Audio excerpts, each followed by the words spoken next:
Olá, boa tarde a todos e todas. Obrigada à equipe da Saúde da Mulher, Saúde do Adulto, da SEMOS, né, nossos colegas, que incluíram essa temática e nos convidaram para participar mais uma vez do Outubro Rosa.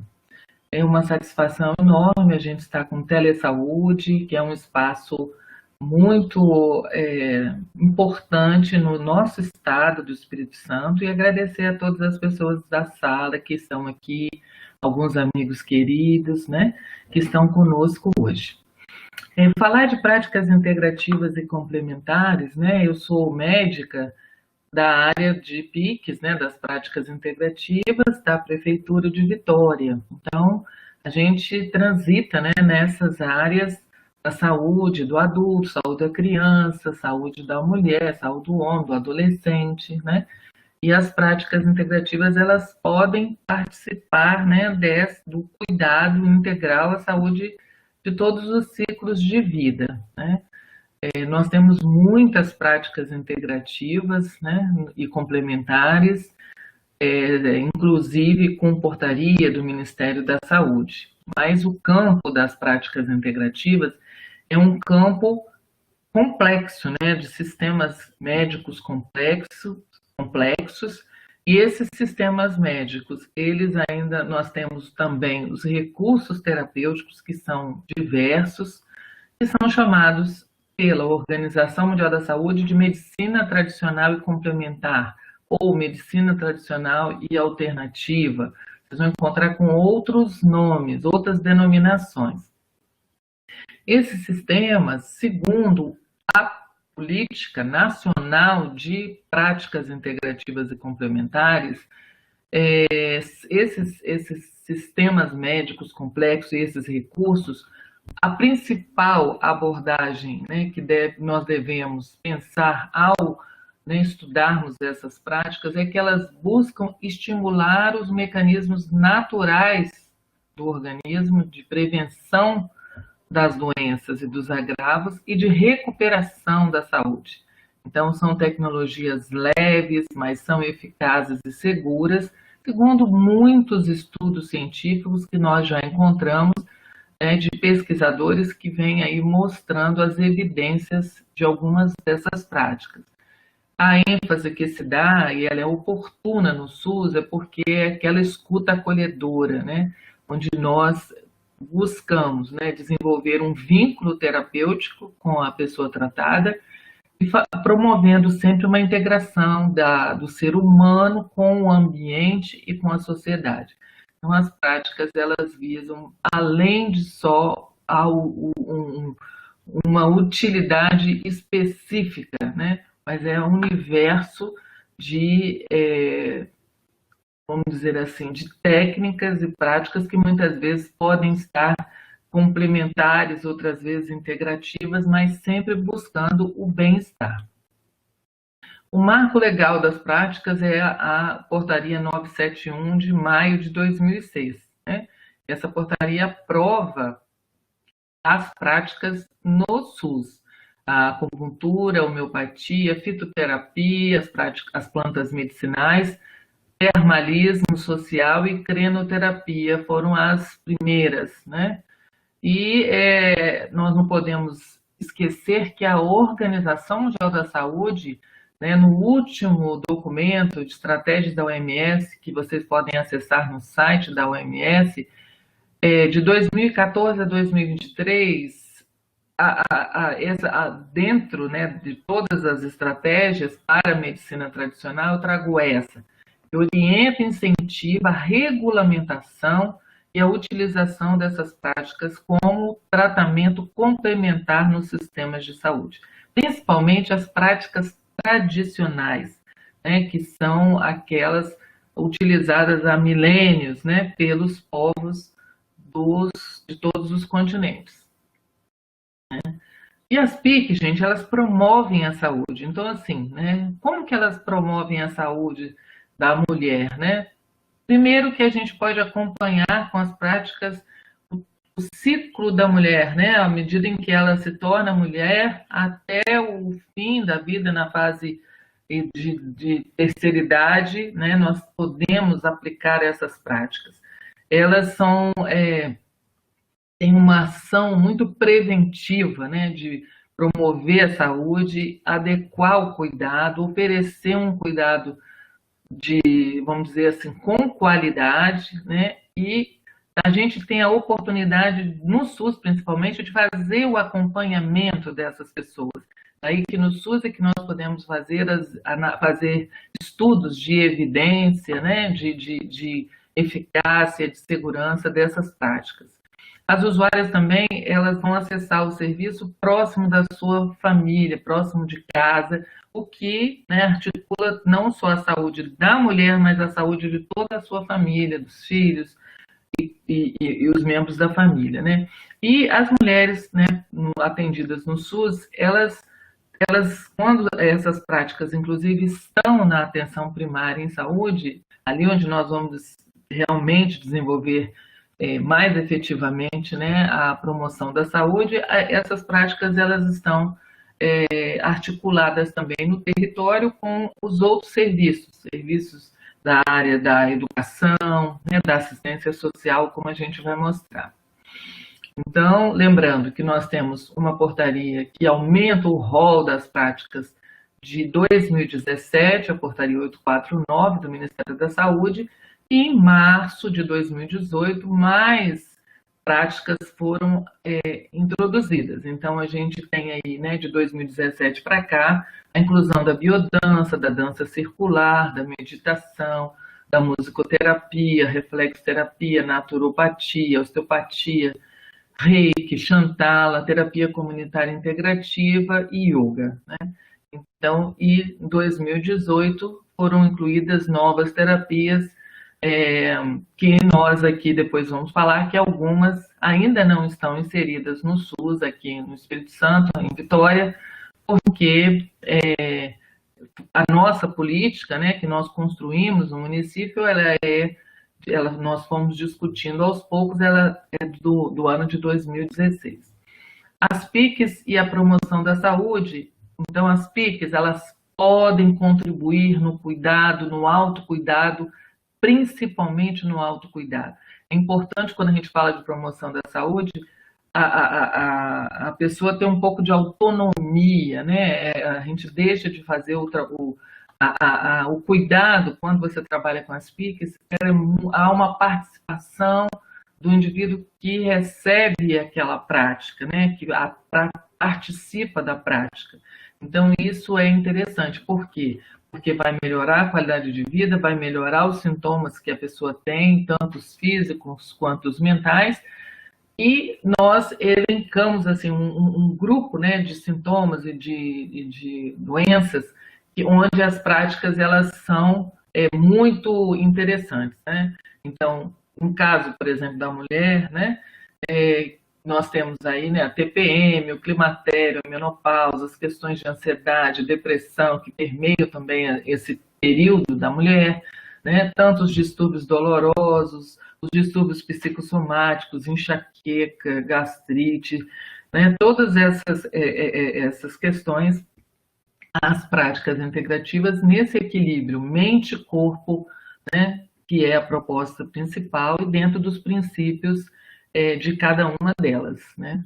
São muitas, então a gente vai tentar trabalhar aqui algumas práticas que são ofertadas no SUS em Vitória, onde a gente atua, né? Uma das práticas muito utilizadas é a fitoterapia, né? Ela aqui no município é a mais antiga das práticas implantadas, né? Junto com a homeopatia e a acupuntura.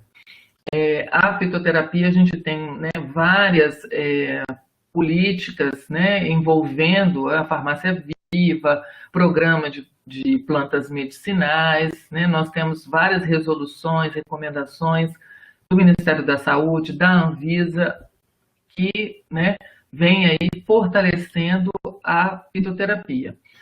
Nesse contexto, no SUS, na atenção básica, na promoção da saúde, o nosso programa de fitoterapia tem aí o projeto Jardins Terapêuticos, né? Esses jardins nos serviços, que são várias unidades de saúde que os profissionais, depois de, né, serem sensibilizados, capacitados, passam a desenvolver esses projetos, e as mulheres são aquelas que vão para frente mesmo, se tornando as nossas guardiãs das hortas, né, junto com as equipes de saúde.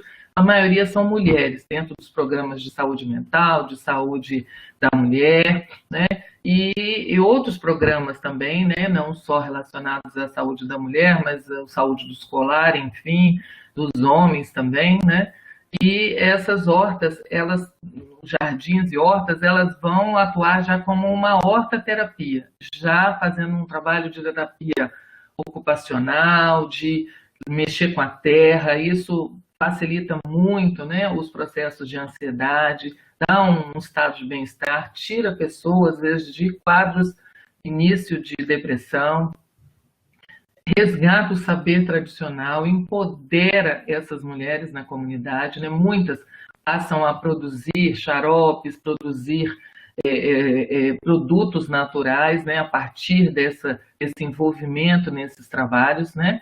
Pode até gerar emprego, pode melhorar a condição de vida dessas mulheres também, aumentando a autoestima, né? Ela estimula as trocas, a boa convivência, a solidariedade, né? E, além disso, a gente estimula os tratamentos naturais, né, que já vêm da nossa ancestralidade, né, dos nossos antepassados. Junto com isso, a gente promove a saúde também, estimulando a alimentação natural e orgânica. Nós temos um engenheiro agrônomo na equipe que faz esse trabalho também do cultivo, faz todas as orientações ao tratamento dessas plantas também com repelentes naturais, enfim, né, a compostagem. E a gente pode produzir, né, com o resultado desses jardins, são várias oficinas, né? Um exemplo é uma oficina de escalda-pés, né? Nesse momento agora, né, de tensão, nesse momento pandêmico, né, os escalda-pés para os idosos é muito interessante. A gente deixa essa receitinha aqui. As pessoas que têm, né, dificuldade, são mais cansadas, né? O alecrim, as folhas de alecrim são revigorantes. Se for para o caso de uma pessoa que está tensa, está com dificuldade para dormir, né? O capim-cidreira, que ele relaxa, além de ser antisséptico e repelente natural, né? Então, são técnicas que a gente pode desenvolver, né, dentro do âmbito das PICs e na promoção da saúde. São as oficinas também de sachês aromáticos aqui em Maruípe, a oficina de preparo de chás e xaropes, né, onde a gente pode ver que a maioria das pessoas que participam desse projeto aqui na Unidade de Saúde do Porto São João, Jardim da Saúde, né, coordenado por uma equipe, e a gente nota que toda vez que a gente participa lá são as mulheres, né, nas rodas de conversa. Vamos fazer chás, xaropes, vamos fazer trocas, vamos controlar a ansiedade, vamos aumentar a imunidade a partir de plantas medicinais. Mais tarde eu falo um pouco delas. Oficinas de jardinagem também, né, causam um efeito bárbaro nas mulheres, de satisfação, de melhora, né, do quadro emocional, como eu falei, regulando a pressão arterial, só o fato de estarem juntas ali, né? A oficina terapêutica de sal aromático, que também a gente estimula, né, a produção desse sal aromático para reduzir o consumo de sódio, incluindo na preparação, né, 1/4 de sal, né, e 3/4 de ervas. Aqui a gente sugere, né, o manjericão, a hortelã, o orégano, por exemplo, né?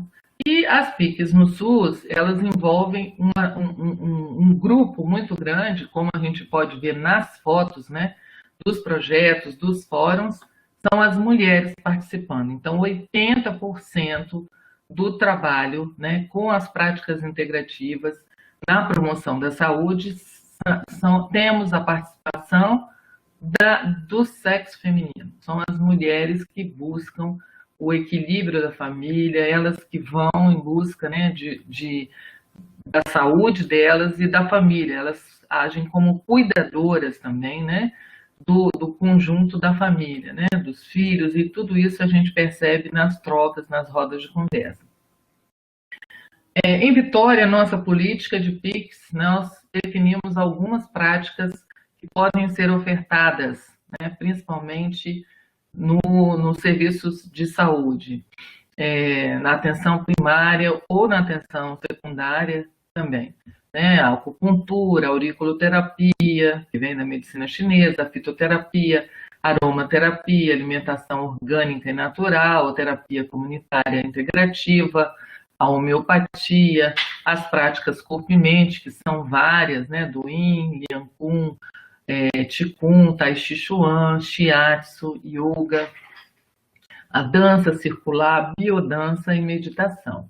Além disso, nós temos também a arte-terapia e a musicoterapia nos CAPs, né? No Centro de Atenção Psicossocial. E as práticas expressivas, como contação de histórias, né? Bom, vamos falar um pouco de algumas práticas. A homeopatia é um sistema complexo, né? É uma especialidade, né, médica, aberta agora para outros profissionais também, como farmacêutico, enfermeiro, podem exercer a homeopatia, eu acho que a fisioterapia também, né? Mas aqui em Vitória nós temos os médicos homeopatas. A homeopatia tem um princípio vitalista, onde os medicamentos homeopáticos vão agir na energia vital e a consulta ela é centrada na pessoa. Então nós precisamos saber quem é o ser que adoece. Então a consulta ela é diferente totalmente da consulta da alopatia, né?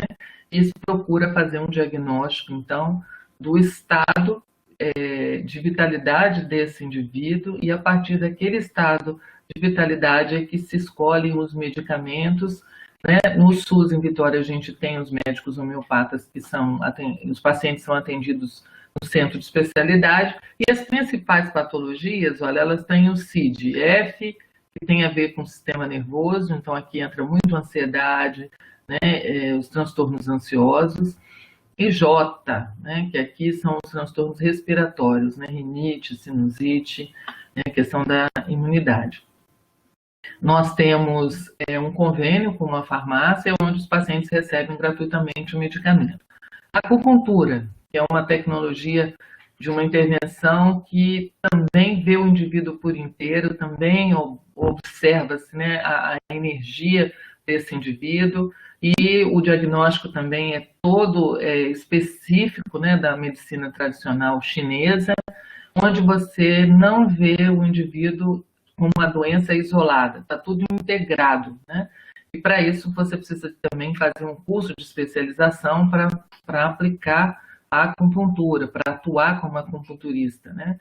E se usa, então, as agulhas, né? Então, a acupuntura vem desses pontos onde você vai usar agulhinhas bem fininhas e ali vai ativar, né, energeticamente ali aqueles pontos e promover, então, um resultado muito interessante, principalmente na dor, né? A acupuntura, como a gente vê aqui, numa pesquisa que a gente fez pelo CID, de 7.000 atendimentos, né, vamos dizer assim, quase 90% são de pessoas que têm o CID-M, que tem a ver com dores, né, mialgia, né, fibromialgia e artrose, todos esses quadros, lombalgia, né? Depois vem, então, as outras situações aqui.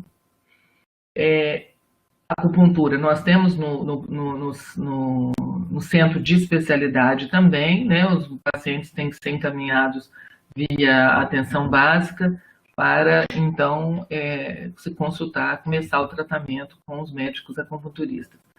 Yoga, né? Yoga também, que é uma tradição muito antiga, né, da medicina vem lá, né, do Oriente, onde se utiliza, então, exercícios e respiração, né? Então, são práticas psicofísicas que já tem estudos, né, muitos estudos. Se você for no PubMed colocar yoga e pesquisar, você vai encontrar assim, mais de 500 estudos, né, mostrando a eficácia da yoga, principalmente nos quadros de tensão, de ansiedade, de doenças também respiratórias, né, como asma, né, e o Ministério da Saúde ela insere a yoga no SUS, numa portaria de 7 de abril de 2011, quando cria o programa da Academia da Saúde, né? Em Vitória, a yoga, nós temos no SOI, né, o Serviço de Orientação e Exercício, os professores fizeram um curso e desde 2009, 2010, se não me engano, são ofertadas aulas dentro dos módulos do SOI, né, com os professores oferecendo em vários locais, né? Essa história, né, da yoga, ela começa lá nos Estados Unidos, né, onde começa a se pesquisar a importância da yoga no sistema de saúde, né? Então, tem um histórico aqui, depois vocês podem acessar, eu vou passar mais rapidinho para não ocupar muito nosso tempo com histórias, né? Mas a yoga promove a saúde da maioria dos praticantes, né? Inclusive ampliando essa capacidade das pessoas fazerem a autopercepção e o autocuidado corporal, né? Eu tenho uma paciente mesmo que ela falou, olha, depois que eu comecei a fazer yoga, eu melhorei muito do meu quadro de asma. Eu não sinto mais, porque a asma tem um componente físico e um componente emocional, né? Então, na medida em que ela conseguiu contornar a questão mais emocional da asma com a yoga, ela teve muito menos crise, muito menos agravação, né? Estou citando um caso, mas a gente precisa ver outros estudos, né? Nós temos estudos feitos aqui mesmo na UFES, com relação à acupuntura, com relação ao yoga, e colegas profissionais do SUS, no doutorado, mostraram o resultado, né, dessas práticas. A yoga no SUS, ela é ofertada no Parque Moscoso, em Maruípe, no bairro de Lourdes, em Jardim Camburi, em Goiabeiras e em Santo Antônio, né? No Horto de Maruípe, tem uma amiga minha que praticava lá, então tem vários locais. A auriculoterapia, que é uma outra prática também, que vem sendo introduzida no SUS a partir do estímulo do Ministério da Saúde, ofertando cursos para os profissionais. Aurículo, você vai usar um microsistema, que são os pontos específicos nas áreas do pavilhão auricular. Então, são sementes, né, que são colocadas, ou às vezes agulha, mas a auriculoterapia é mais com sementes, né, com sementes de mostarda, né, ou de outro nome que eu esqueci agora, e vão, naqueles pontos localizados dos órgãos, vão ativar energeticamente esses pontos e promover também uma harmonia, redução da dor, do estresse, da ansiedade, muitas vezes com grandes resultados. Aqui em Vitória a gente tem também isso em algumas unidades de saúde, né? Temos aí CAPS, Forte São João, alguns Jardim Camburi, né? Praia do Suá, CME, Vitória, CAPS AD, e Ilha das Caeiras, né? E Jardim Camburi. Arte terapia, musicoterapia são muito praticadas nos CAPs, né? Nós não temos assim uma atividade específica nas unidades básicas, não. São mais no centro de atenção psicossocial, no campo da saúde mental. O Reiki, gente, o Reiki também é uma técnica que recentemente, né, foi demonstrada do ponto de vista de uma tese de doutorado, né, de um psicólogo, da Unifesp ou da USP, esqueci agora, mas onde o Dr. Ricardo Manesi mostra, né, a eficácia do Reiki, promovendo então um equilíbrio energético e uma sensação de bem-estar físico e mental, podendo inclusive reduzir, né, a dor e a ansiedade, né? A gente pode praticar o Reiki Mawashi, que é um Reiki com meditação. Aqui em Vitória, nós fizemos um curso de Reiki com o nosso mestre, um colega nosso, o Dr. Egídio, e com isso algumas unidades passaram, né, fizeram o curso e passaram a ofertar também algumas sessões de Reiki, principalmente para estresse, ansiedade, né, auxiliando vamos dizer assim, muito naquele momento, naquele ponto de desequilíbrio corpo-mente, né? Eu acho que assim, é uma prática, uma técnica fácil de ser realizada nas unidades de saúde e que pode ser mais aplicada se a gente tiver mais profissionais articulando, assim, tentando, né, montar um esquema dentro da própria unidade básica para ofertar gratuitamente à população.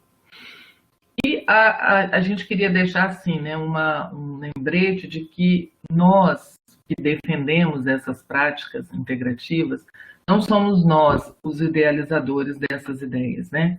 Não, na Declaração de Alma-Ata, em 1978, já havia uma decisão, né, dos Estados-membros que participavam de valorizar a utilização de algumas PICs, principalmente aquelas focadas no uso tradicional. No uso tradicional, então já se falava um pouco da acupuntura, né, das práticas tradicionais, então as plantas medicinais, como o Brasil, tradicionalmente, né, ele vem com o uso das plantas, e a gente considera, né, muitas pessoas utilizam as plantas para esses cuidados básicos da saúde, para tratar as doenças mais simples, as doenças que não são doenças crônicas, são doenças mais agudas, são doenças que o organismo se desequilibra e se ele se reequilibra com tratamentos naturais, né? E a gente comprova esse resultado a partir do interesse que a população tem dessas hortas, né? Isso tudo que a gente já mostrou aqui para vocês. Reforçando isso aqui, né? Que nós já mostramos lá atrás, mostra aqui de novo. E a fitoterapia é uma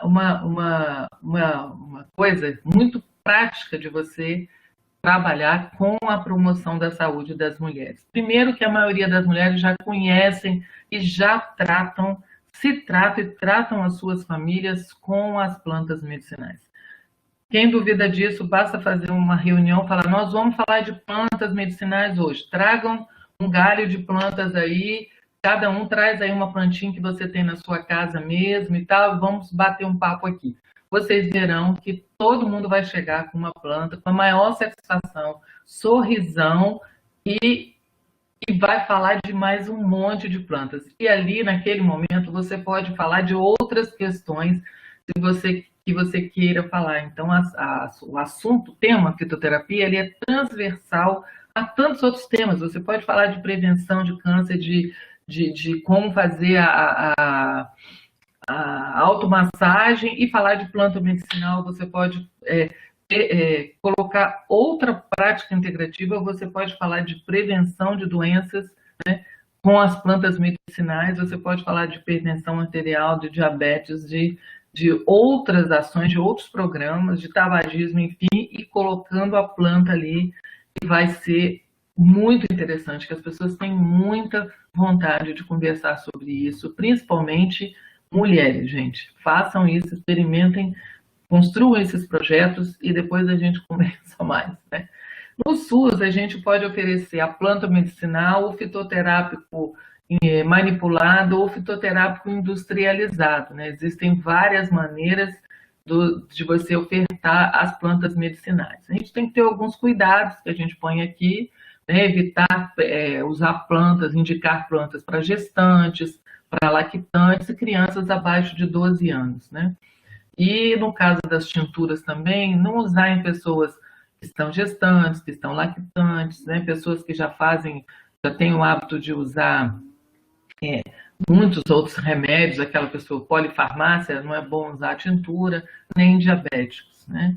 E muito cuidado com o modo de preparo. Então é importante ofertar sempre, assim, se vocês forem fazer orientação sobre fitoterapia, que vocês coloquem esses riscos, esses cuidados sempre. E se tiver dúvida, pode buscar, né? A gente tem no Ministério da Saúde, no site do Ministério, tem várias informações sobre fitoterapia, né? No SUS, em Vitória, a gente tem um folder que fala sobre cada planta, o risco, o cuidado que tem que ter com elas, e a gente coloca aqui a lista de fitoterápicos que podem ser prescritos pelos profissionais. Em Vitória, a gente tem mais de 400 prescritores de fitoterápicos, né? O último estudo que a gente fez, a gente ficou surpresa com o número de médicos prescritores, né?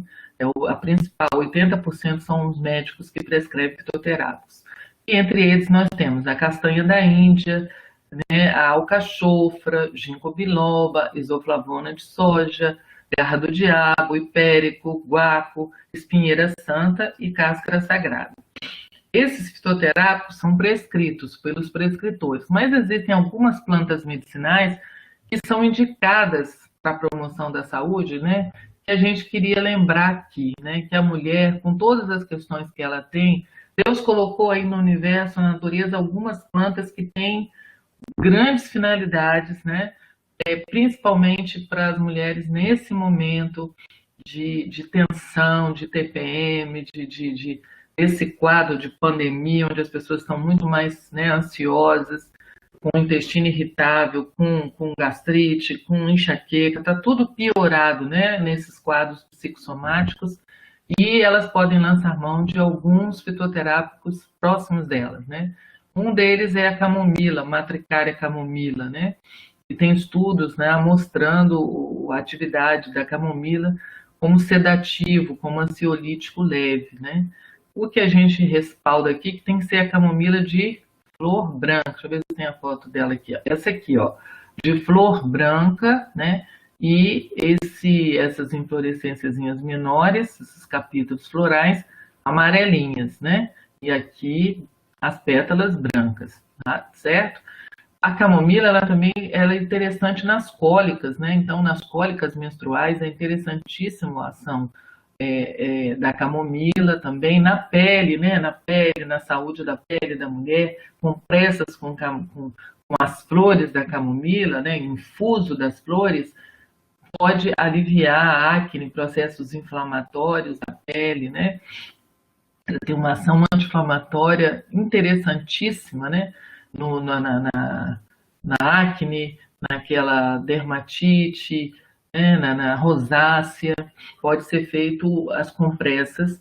Tem que ter cuidado, porque algumas pessoas, como está colocado aqui, elas podem ter alergia. Então, antes de colocar no rosto, faz um teste assim, na parte de dentro do braço, primeiro, para não causar mais irritação, porque tem algumas pessoas alérgicas. Mas a grande maioria, até hoje que eu conheço, não é. Mas pode existir reações alérgicas. Tá? Então, um infuso de 1 a 3 gramas das folhinhas secas, não é folha não, gente, tá errado aqui, as flores, tá? Das flores secas, para 150 ml de água fervendo, tomar 150 ml 3 a 4 vezes ao dia, tá? Outro fitoterápico fácil de acessar é o maracujá, né? As folhas de maracujá. Qual maracujá? Aquele do fruto não muito grande, né? Aquele mais comum que se usa para fazer o suco de maracujá, né?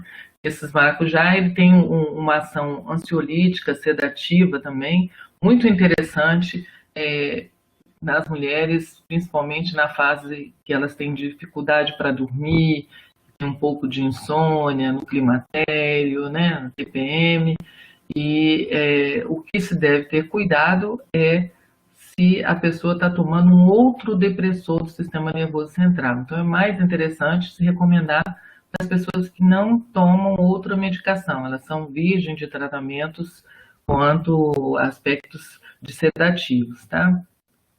Isso é a principal preocupação nossa, né? Se tiver gestante também, não é para usar maracujá, tá? Aí também é da mesma forma, aí é 3 gramas de folhas secas para 150 ml de água fervendo, né? E tomar uma xícara 2 até 4 vezes ao dia. E também tem a forma de se tomar em tintura, né? Que vamos dizer assim, é o extrato, né? Alcoólico, né? Então ele tem o álcool mais concentrado, e aí se toma 5 ml, no caso da insônia, da tintura, né? Diluída em 1/4 de um copo de água, 1 hora antes de dormir. Nas farmácias de manipulação se encontram muitas vezes essas tinturas, né?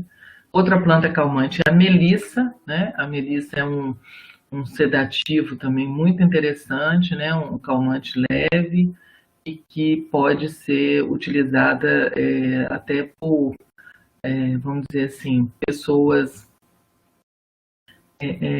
adultas só, tá? Tomar cuidado com a melissa. Em quem tem glaucoma é contraindicado, quem tem hiperplasia benigna da próstata e no hipotiroidismo, tá? cuidado também com quem tem úlcera gastroduodenal, olha quanta coisa aqui. Então, assim, é um calmante que a gente coloca aqui, a melissa, mas que tem vários cuidados que se tem que ter com essa planta, apesar dela ser tão maravilhosa. Eu vou te dizer, sou apaixonada por capim-cidreira, tá? O capim-cidreira não tem contraindicação, não tem efeito adverso. Coloquei a melissa para fazer essa reflexão. E o capim aqui no nosso estado, ele é facilmente cultivado, rapidinho ele cresce, e eu tenho aqui em casa capim santo o ano inteiro na minha jardineira. E o único risco é a interação com sedativos sintéticos, né? Então, se toma até 3 xícaras por dia, sem nenhum risco de toxicidade, sem causar queda da pressão arterial, né? Então, eu adoro o capim santo como um tranquilizante, né? E vocês podem ver que todas essas plantas, né, o Ministério da Saúde recomenda acima de 12 anos, né? Deixar as crianças, principalmente, o cuidado maior do pediatra, né? E se o pediatra decidir, ele que vai fazer essa prescrição, tá? Nós estamos falando mais da saúde da mulher, né? Nós temos também a Lípia alba, que é a erva cidreira, que também é muito usada aqui no estado. O único inconveniente é que a erva cidreira ela causa uma hipotensão arterial leve. Então, se a pessoa já tem pressão baixa ou toma medicamento para baixar a pressão, a gente não recomenda como calmante a erva cidreira, e sim o capim cidreiro, né? Outra planta calmante é a valeriana, só que valeriana você tem que usar como ansiolítico, principalmente na insônia, né? Ela é uma potente na insônia leve, né? A valeriana é uma planta importada, então a gente não tem no Brasil, mas pode ser adquirida, né? E utilizada. Pode ser feito também o chá da raiz da valeriana. Algumas pessoas se dão bem com um ansiolítico também, um chá da raiz da valeriana. E um antidepressivo, né, leve, que a gente tem no SUS, aqui no município de Vitória a gente conseguiu comprar, né, o hipérico perforato, o extrato seco do hipérico para depressão leve a moderada, né, contraindicado na depressão mais severa, né, e também na gravidez, né. Então, o hipérico é bem prescrito aqui para as pacientes com esse quadro de depressão leve a moderada, né? E esse fitoterápico, ele é só vendido ou ofertado sob prescrição médica, considerando que ele trata uma doença mais grave, né, como a depressão.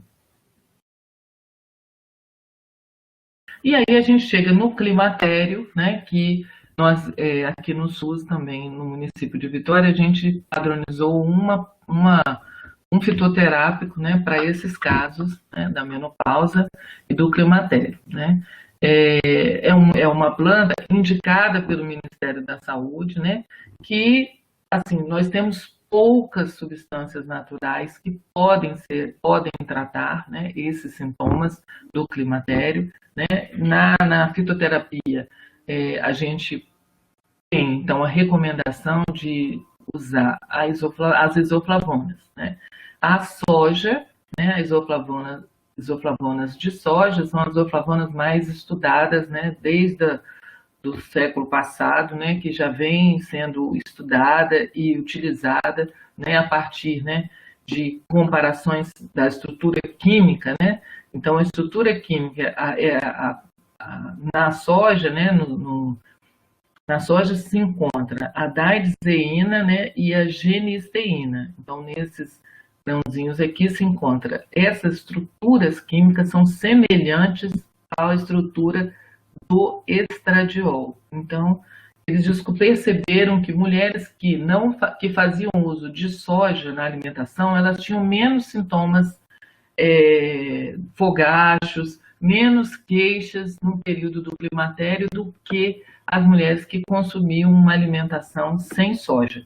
Foi a partir de estudos epidemiológicos da alimentação de mulheres, lá no século passado, que se observou isso, né? E passaram a fazer outros estudos indexados, analisando e desde 95, né, eu fiz um histórico aqui, né, que já se mostrava assim, que as mulheres comendo farinha de soja versus outras mulheres que não comiam essa farinha, durante 12 semanas diminuíram os fogachos em 40%, enquanto no grupo placebo reduziu também 20%. Então existe, né, uma resposta mais positiva quando você usa soja do que quando você usa placebo. E aí os pesquisadores foram avaliando, né, usando também o extrato de soja, já com uma concentração de isoflavonas de 70 miligramas, e que se observou uma redução ainda maior dos fogachos de 65,8%, né, nas mulheres avaliadas, né. Estudos maiores, como esse, com 177 mulheres, concluiu que houve uma redução estatisticamente significativa nas ondas de calor, na severidade das ondas de calor, durante as 12 semanas do uso. Quer dizer, 12 semanas são 3 meses, né? Então, a gente fala que tem que, como a absorção, né, é feita no intestino delgado, da diseína, genisteína, né, é preciso se tomar essa medicação longe do horário da refeição, né? Então, tem vários estudos, né, da ação farmacológica do extrato de isoflavona, né? Normalmente se recomenda fazer as análises da medicação, toma todo dia e volta daqui a 6 meses, né? Nesse retorno se observa então uma melhora acentuada, né? O que não se percebe é que melhora esse sintoma, né, dos fogachos, melhora esse quadro dos calores, que é uma das piores queixas das queixas que a mulher tem, né, que mais incomoda são os fogachos. Então, assim, elas aliviam esses sintomas, né, após o segundo mês de tratamento. Então, sempre falar, olha, você vai tomando que vai melhorando aos poucos, né. Agora, eles não observaram muitas mudanças na lubrificação vaginal, quer dizer, a secura vaginal, então o resultado não é tão favorável quanto nos sintomas vasomotores, né? Observa-se também que a soja ela vai melhorar a condição da cognição, a função cognitiva, né? Melhora da memória visual, a habilidade de planejar tarefas e a manutenção da atenção da mulher, né? Então, esses efeitos da memória foram observados, ela melhora a memória verbal das mulheres, e também estudos demonstraram que a soja não vai interferir no espensamento do endométrio. Isso é interessante, né? Outros estudos também mostraram que suplementos com maiores índices de genisteína revelaram mais efeito na redução da frequência de ondas de calor do que de outras isoflavonas, né? Então, isso é interessante também para qualificar, né, o extrato. Então, aqui a gente tem vários extratos que são vendidos, né, extrato seco, né, várias marcas, uma dose por dia, né? Alguns efeitos colaterais, o que eu mais percebo nas mulheres, às vezes elas reclamam um pouco de um desconforto gastrointestinal, né? Isso tem sido resolvido muitas vezes se associando à soja os lactobacilos, tá? E existe contraindicação, né, em mulheres que fazem uso de terapia com tamoxifeno, com contraceptivos e terapia hormonal, não devem associar a soja, tá? Não devem fazer o tratamento com soja. Então, mulheres que tiveram câncer de mama, que fazem tratamento antiestrogênico, não devem fazer uso de soja para reduzir os sintomas dos calores, tá? Embora a soja tenha uma ação estrogênica, né? Então você não vai dar alguma coisa para ter um efeito antiestrogênico junto com uma ação estrogênica da soja, né? Tem uma ação hormônio-like. E a questão da soja e a tireoide, para concluir aqui, que estudos têm mostrado que numa revista de endocrinologia saiu que autores pesquisando, né, avaliaram pessoas com a função tiroidiana limítrofe e demonstraram que houve uma conversão para hipotiroidismo em 10% dessas pessoas que foram alimentados com dietas ricas em isoflavona, comparando então com uma outra dieta que não era usada soja. Então, o que a gente recomenda, né, é que quem faz tratamento para o hipotireoidismo não deve fazer tratamento com a isoflavona de soja. Tá? Isso é uma orientação dos endocrinologistas que a gente tem aqui que alertar. Né? Então, a gente conclui o seguinte, gente, pesquisas no Brasil e no mundo, né? Eu fiz aqui uma fala rápida, porque eu quis falar das PICs que a gente tem no SUS e Vitória, apontam evidências sobre as PICs, principalmente da fitoterapia até as práticas corporais. Esses resultados dos estudos, né, podem auxiliar os gestores, os profissionais de saúde que buscarem essas informações para qualificar de forma integrativa o cuidado, para pensar em capacitações, para escolher e definir quais as PICs que vão ser ofertadas no SUS. A gente coloca esse site aqui do observapix.fiocruz.br, porque lá tem um link das evidências. E um outro site interessante, né, de busca assim, das PICs no Brasil é o CABSIM, que é o Consórcio Brasileiro de Saúde Integrativa. Né?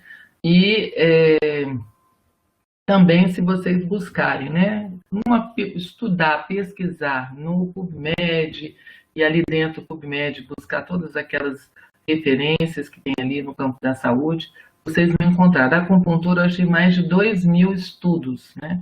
Então, é uma riqueza muito grande que você tem que se dedicar muito para analisar, para ler, né? Mas é importante, de vez em quando, dar uma revisada nesses bancos de dados, né? Aqui estão as referências e obrigada pelo grupo que participou e que assistiu a nossa conversa, né? Tem agora uns minutinhos aí para o Rodrigo, né? Rodrigo, falei demais, né?